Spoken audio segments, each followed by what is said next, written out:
Today we're going to talk about something that you've probably already experienced on some level. It can come up at any time of your life, but it tends to increase significantly during pregnancy and postpartum. It can also get so intense that it completely stops you in your tracks. Maybe it prevents you from leaving the house, or worse, prevents you from connecting to your baby. And that is anxiety. For Mama Chiara Townley, anxiety had always been present to some extent. But once she got pregnant, it got worse, especially because she didn't have the maternal instincts that everyone says she would have. And when they told her, it'll all just fall into place, well, that wasn't the case for her. After experiencing an unplanned C-section that was scary for her, and then feeling disconnected from her baby, she didn't know where to turn, but inwards. Listen in as she shares how a panic attack postpartum was the final straw that forced her to connect to her body in order to heal anxiety. She did this by looking inwards, facing her emotions, and connecting to the body chakras. After healing, she made it her mission to help moms-to-be and new moms do the exact same. And today, she's going to teach you how. By the end of this episode, you will know the 3 steps to take in order to manage anxiety throughout motherhood naturally. And this is through prenatal and postnatal. So no matter where you are in your journey, you will know how to connect more to your body and take control, just like she did. You are listening to the Mamas in Training podcast, giving aspiring and expecting mamas guidance and community from moms who have been there. I am your host, Jessica Lorian. However, I am not yet a mom. An autoimmune disease has delayed my motherhood journey, so I've made it my mission, while I heal, to learn with you all about motherhood, so together we can be as prepared as possible.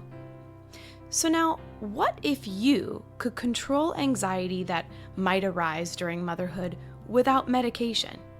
The root of all anxiety lies within you. You just have to be willing to explore it. And here's Chiara to teach us how. I wasn't born with maternal instincts, okay? There are women out there that dream of becoming moms. For me, it was always something that I would see in my future, but I didn't have the maternal instincts. My body had some reactions to it that were challenging for me. So I had morning sickness the first 3 months. And I don't know why they call it morning sickness. All day sickness, right? All day, right? I have no idea why they call it morning. So exactly. All day, super debilitating. I was almost angry with my body. So the anxiety for me in pregnancy started more as like anger. Like, what is going on? Why my body is reacting in this way? This is supposed to be beautiful, right? Because nobody really tells you about these things, you know? It's not so easy to find the dark side of pregnancy, birth, postpartum. So, you know, you think it's going to be, a little bit of a nausea and then you're going to be fine. It stayed for 3 months and then it was replaced by acid reflux throughout all the pregnancy. So I got to the end, I was like, please get this baby out of me as soon as possible, right? So I didn't enjoy it. I didn't connect with my son throughout the pregnancy. So for me, that anxiety was more connected with the anger towards my body. But also, I was anxious already before, right? Before getting pregnant. Well, it's actually interesting because I saw that you wrote an article on anxiety for Thrive Global back in 2017, before you even pregnant. That to me was really a sign that you're really on the right path and doing the right thing, because clearly this message of anxiety and overcoming anxiety was laid on your heart before you even became a mom. Yeah, thanks for reminding me of that. I really didn't even remember that article. So yeah, I have been dealing with anxiety all my life. My mom suffers from anxiety, so much so that I'm gonna have to tell you that she didn't come when I gave birth, because she's old, it's true, but she lives in Italy, and she was like, I can't face this trip, I am too anxious, and she missed the most important moment of my life. And I got that anxiety from her, it just like manifested in a different way. But like throughout this experience, I realized how much it was really important for me to heal and not become like my mom. Did you experience some different fears about motherhood? Like, will I be able to keep my child alive? What if I don't have those maternal instincts? I did, but I'm gonna tell you that I kind of like pushed them away because, again, what you see outside and what they tell you is everything is gonna magically fall into place, when you become a mom. So I was like, oh, that's fine. I'm just gonna fall in love with my son and everything is gonna be okay. So that's not the case for everybody. So Chiara went into the hospital planning to have a vaginal birth, get an epidural, and all would be well. After she arrived, the doctor recommended she get an induction because she was a little bit late, and while she could have waited a bit longer, she was uncomfortable and she really just wanted to get the process moving. So she decided to go for it. After the induction, things started to progress, but after pushing for 4 hours with very little headway, the doctor told her that the head of her son was stuck and they'd have to perform a C-section. As soon as the surgery was over, I was like, what happened to me? I just couldn't process it. So my brain went kind of crazy, and they had to give me an anti-anxiety medication, and they wanted to put my son on my chest, and I didn't want it. I just wanted to be alone. I was like, I just want to be alone and leave me alone. And that's not possible, right? So you develop some kind of anger towards what happened. Like you don't know where to direct your anger, but it's there, right? And the sadness and the disappointment, there's so many heavy emotions coming to you all of a sudden. It's just really hard to process. The recovery from the C-section, unfortunately, is hard. It takes 2 weeks just to walk straight. So I was breastfeeding or trying to. I never produced a lot of milk, so I had to supplement with formula anyway. You have to be there as a mom, of course, even in the beginning. I was like, I am hurting. They cut me open, in a way. I understand that the healthy baby is important, but there's no really care for the mom. So I didn't feel taken care of. Do you think the anxiety was rooted in the anger, or was it also elements of anxiety toward your baby? Mostly my anxiety was about responsibility. So I am someone who traveled the world, always done what I wanted to do in life. And all of a sudden you have to deal with this huge responsibility. And a responsibility can be terrifying in that sense. So for me, it was definitely responsibility. So I think I was going on autopilot, to be honest. The big change for me was when my husband went back to work. That was the trigger that brought everything together for me, because it was about being alone with the baby. And I was like, no, I can't do this. I'm just going to do something stupid. What if I'm a bad mom and I hurt him? Intrusive thoughts then started to happen for me. And I experienced panic attacks, but I didn't know what was going on with me. The night before I decided, I was like, something is weird here. My heart is racing at night and I can't sleep. I just wasn't sure, what was going on, but it was really intense. A panic attack is really a fight or flight response. It's a sense of danger that you feel that is not connected with reality, but it's there. And you feel a sense of being threatened, a sense of something terrible happens in a minute from now. And that's really scary. She decided to talk to her OB, and they recommended that she speak with a therapist. So she set up an appointment and began sharing her feelings with this therapist routinely. However, something was still not sitting right with her. But then there was something that was happening in me about talking about how I felt, and I also look for on Facebook groups of women who had gone through the same thing. But the more I talk about it, the more I identified with that anxiety and that person that I knew it wasn't me. So here's the key word that I would like to use: identifying. The problem is not with anxiety. Anxiety is an emotion. It's like a wave. It comes and goes, right? We don't stay in anxiety forever. The problem is that we identify with it and we start to tell stories to ourselves about it. So that's the big problem. Preach it. Amen.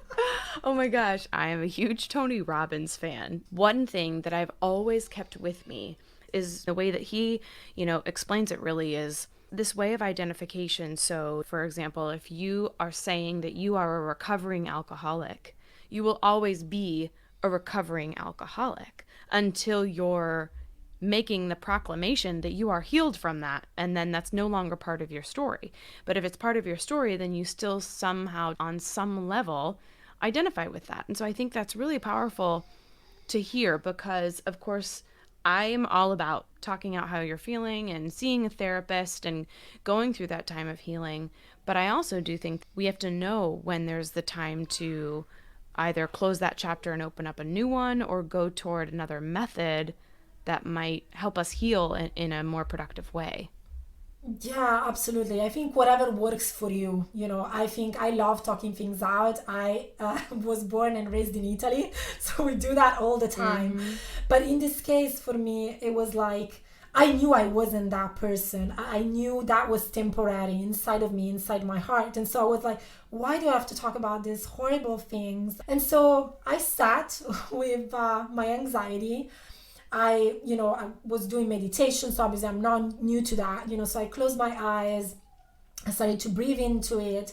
And then eventually I told myself, okay, well, let's check in with the chakras. Let me see if I can pinpoint what is going on in the body and where the emotion is. And so what immediately came to me was like this pressure on my chest. And so I knew that the heart center is the center of love and self-love. And so in that moment, it just hit me immediately. It was like an enlightenment moment that I had lost the love for myself. Because when you lose the love for yourself, you can't love anybody else. You can't connect with your baby if you don't love yourself, right? And so that was like really big for me, because I was like, of course, the moment you start to think you're not going to be a good mom and you're going to do something stupid, that you're not going to be able to keep this child alive, you lose love for yourself. It's a consequence. It's automatic. And so I was like, whoa, that's what's happening to me. And I was like, but I love myself. I really do, and I want to go back to that. I want to go back to that feeling. So what I did is I put into practice, the spiritual way of meditating, which is intentional. So there was a lot of intention for me on the heart space. So I meditated, sent love and light to my heart space, and used affirmations about loving myself every day. And it worked, I was healed. Chiara had healed herself by looking inward. For her, she felt the pressure on her chest and discovered that the pain was coming from her heart center, relating to that self-love that I think so many of us struggle with during this change. She needed to learn how to love herself again in order to love and care for her baby. By taking the intentional time to meditate on her emotions and feel the chakras in her body, what she was really experiencing, she was able to heal herself. So, what are the chakras? The idea of the chakra system starts from the fact that we have an energetic body. For those who believe that, of course. So in addition to our physical body, we have an energetic body. This energetic body is composed of 7 energy centers.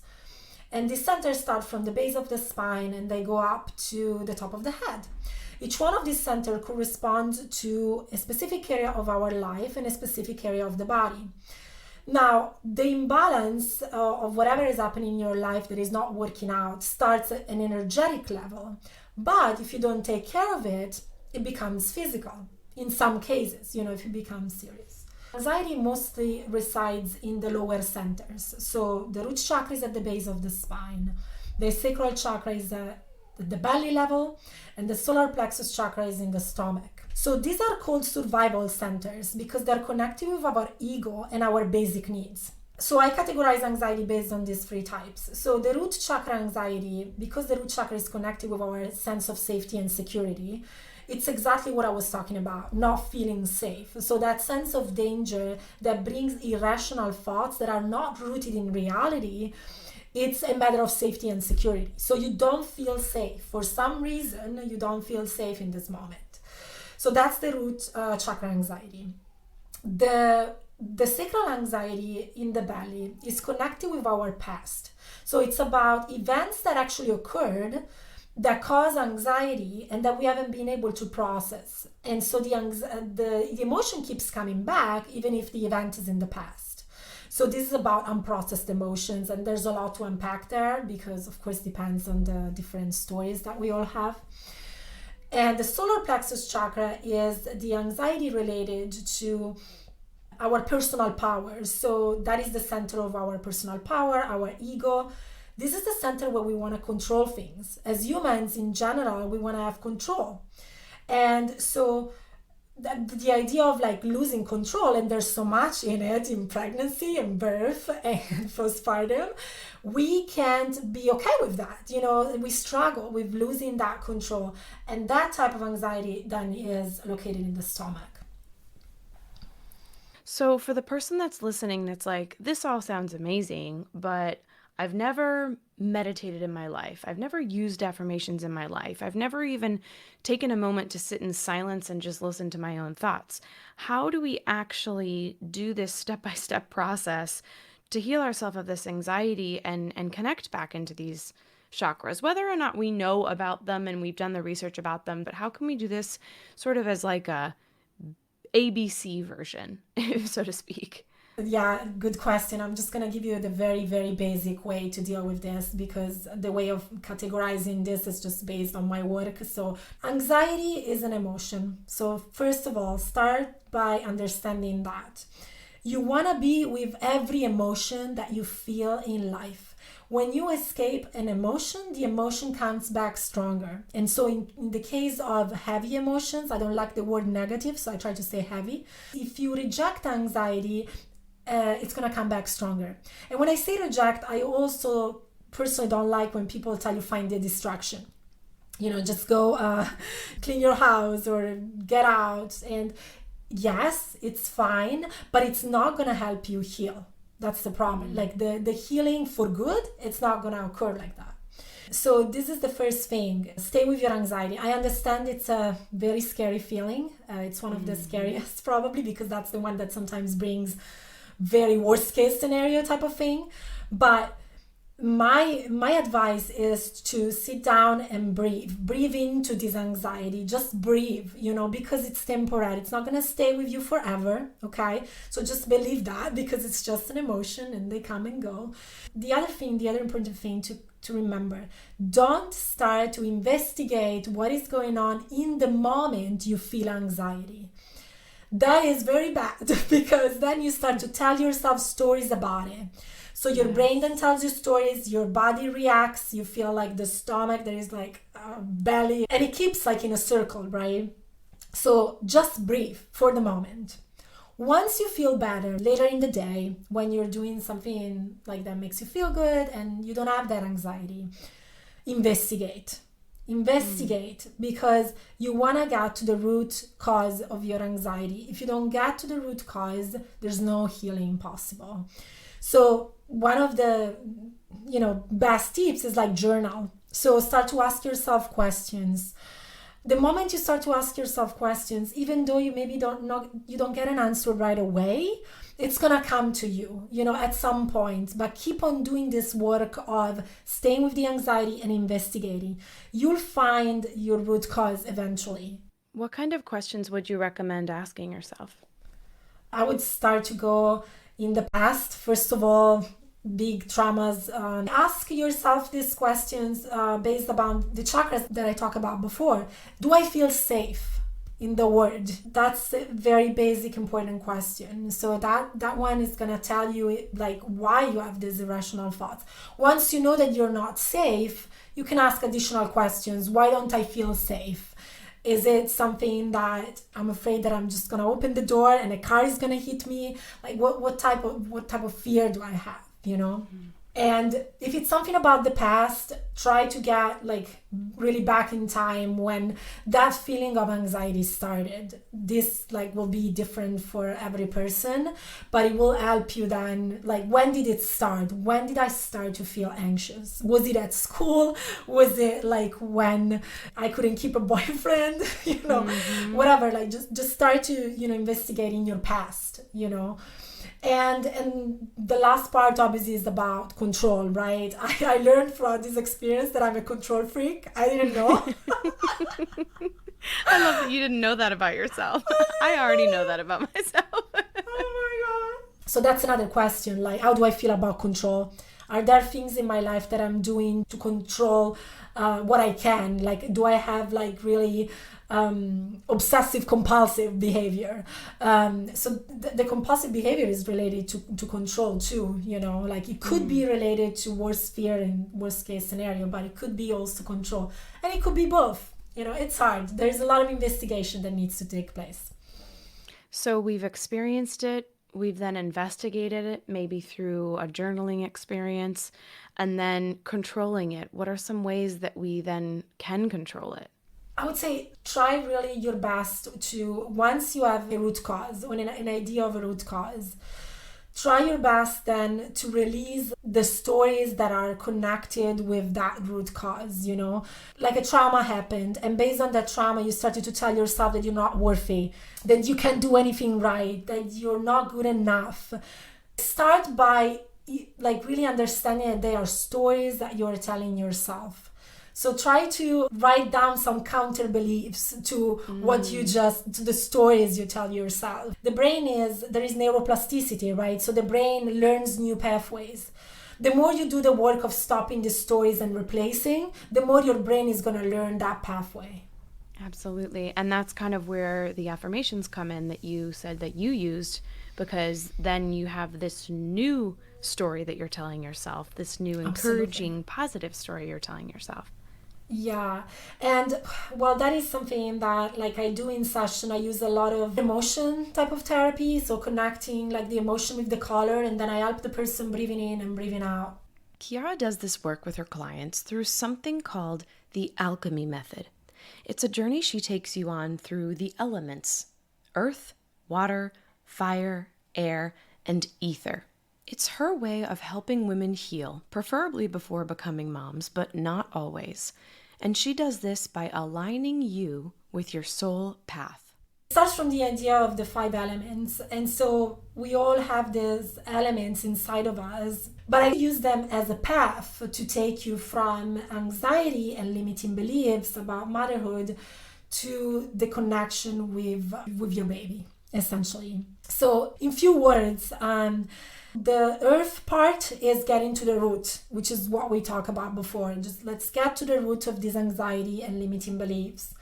The water part is really like a very personal, like connected with my intuition. So what I do is I develop a written plan for you that has your chakra reading, so everything that is going on at the chakra level. It has your elemental reading, so what elements are more prevalent in you and which element you need to balance. And then I write down some practices tailored to you that I developed that we're also going to do together in session, but for you to keep. It's like your document to go back to anytime you want. The fire part is the part where we do the work together. So based on that written plan, I guide you through the practices. I use that color therapy to inner child work, affirmation journaling. So there's a bunch of different tools that I use for the fire part. The fire is transformation. So it's where the transformation occurs. The air is the part where you let go of your limiting beliefs and you rewrite the story, right? Like you create the vision that you want for the mom you want to be. So I use also like the law of attraction there to help you kind of manifest that vision. And then the ether part is the part where I help you connect with the soul of your child. It's about understanding which lessons are here to learn in this lifetime. And it's also like a good way to figure out yourself. It's about looking at patterns in your life.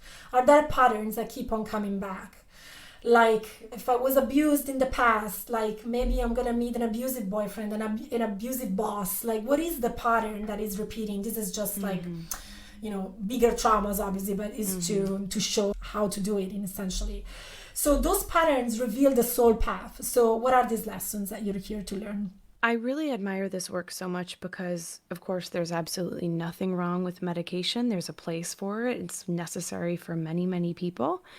But you've given us an option, a solution that's medication free to help us heal through something that so many women experience. And I think it's also important to just make a note that there's so many varying degrees of anxiety that you can experience from pregnancy through till years after postpartum.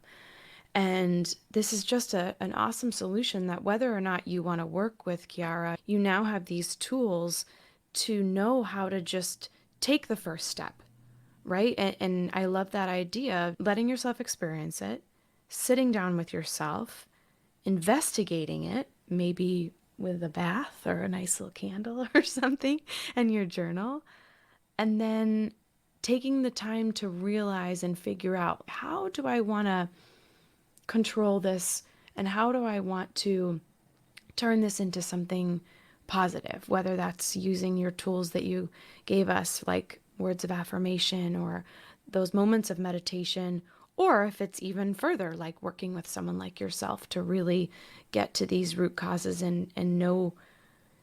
It's kind of like knowing more of yourself that you never really even take the time to learn. Absolutely. I just think that's such a beautiful thing. We all need healing, really. I focus on anxiety because I've been through it, but honestly, everybody needs healing, even if it doesn't cause anxiety necessarily. If you could go back and tell your pregnant self something before you even went through this whole journey and discovery, what would it be? One word: surrender. Surrender. Just surrender, it's temporary. Just be in the moment, even if it's uncomfortable. Surrender, let go of that control, because when we want to control things, we just hurt ourselves more. That control happens in the stomach, and that's why we have I had probably acid reflux. Like now, looking back, I'm like, well, that's why, I have control issues, obviously, my stomach. Even if you don't believe in the chakras, how many times do we feel the tension in the stomach and in the belly? That's there. You just hurt yourself with this need for control. Absolutely. The best gift that you can give your child is to heal yourself. And I recommend that you start to do the healing work before you become a mom. But if you didn't realize that anxiety was there, or there was something really big that you want to heal, you can do it after. But focus on healing yourself. This is how you don't pass your negative patterns to your children. This is how you can be a better mom, just by healing yourself. And you also have an awesome free meditation that I'm going to link to in the show notes, so people can check that out on your website. And all the links to you will be on the show notes as well, so people can dive more into all of the chakras and this alchemy method that you've created. It's just really a wonderful new solution that I don't think we're sharing enough about for women who, might not even know what they're going through and what they're experiencing. Just one little investigative research into their own heart and soul can really be life-changing. So thank you, Chiara, for sharing your experience and what you've created with us. Thank you so much for giving me this opportunity. I really appreciate it, Jessica. There you have it. The 3 steps to healing your anxiety holistically. Step 1, one of the hardest steps. Allow yourself to fully experience the emotion of anxiety. It will pass. Step 2, sit down and breathe into it. Meditate with that feeling daily if needed. And after the initial feeling has passed, move on to step 3. Investigate that emotion. And do this by journaling, maybe, asking questions of yourself to find the root cause of that anxiety. Incorporating actions like positive affirmations can allow our brain to create new pathways of positivity. Instead of encouraging the negative thoughts, replace them with things like, I am worthy, I am healing, I am enough. What affirmation will you adopt today that will help you slowly release that unwanted anxiety that you are feeling?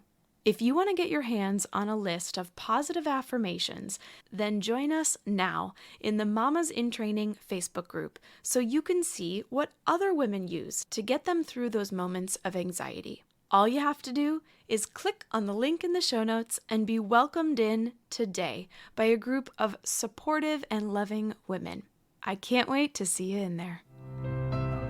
If you enjoyed the show today, new episodes release every Wednesday, so be sure to subscribe in your favorite podcast app so you don't miss an episode. And help us grow our mama community by leaving a review on Apple Podcasts. That way I know how to better serve you. And finally, I would love to connect on Instagram. You can find me at Mamas in Training Pod. That's MAMAS in Training POD. For Mamas in Training, I'm Jessica Lorian. We're in this together.